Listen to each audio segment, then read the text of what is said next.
Hey everyone, welcome to the West Coast Barbell Club Exercise Library. Right now we're going to have a quick look at the box SLDL. Okay, now SLDL refers to a stiff-legged deadlift. Okay, this variation we're going to look at here today is also commonly referred to as a box deadlift.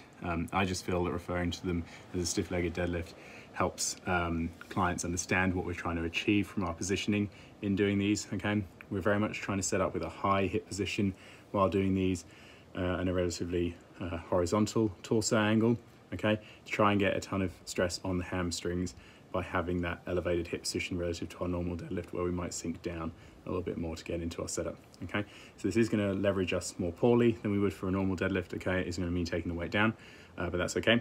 That's part of the plan. We're trying to do these in order to get a decent amount of eccentric stress on the hamstrings in order to get back into our setup position in a controlled way.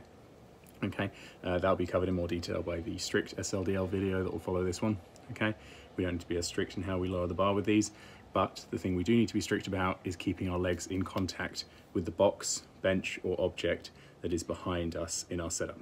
Okay, so you'll see as I've got the bar here set up with our weight bench behind. Okay, what I'm looking for is for my calves to be in contact with this surface behind. Like I say, it can be a plyometric box at your gym, it can be a bench, it could be anything, it could be a stack of weights if you wanted it to be. Okay, what I'm looking for is a setup where I can still have the bar relatively close to my shins, but my hips particularly high, because I'm going to have my heels in contact with the bottom of the object, in this case the bench, and my calves in contact with the upper portion of the bench. Okay, so I'm going to set my heel as close to the bench as possible, or box, on both sides. And you'll also see how my calf is in contact. From here, I'm going to set the bar up so it's relatively close to my shins. I'm going to squeeze into extension, so I've got all this load on my glutes and hamstrings, and a very horizontal back angle. Okay. From here, I'm going to feel the stretch on my hamstrings in my setup, and keep my calves and heels in contact with the box behind for as long as possible. Okay. At no point should they leave the box or bench behind. Okay. So my hips, big hamstring stretch.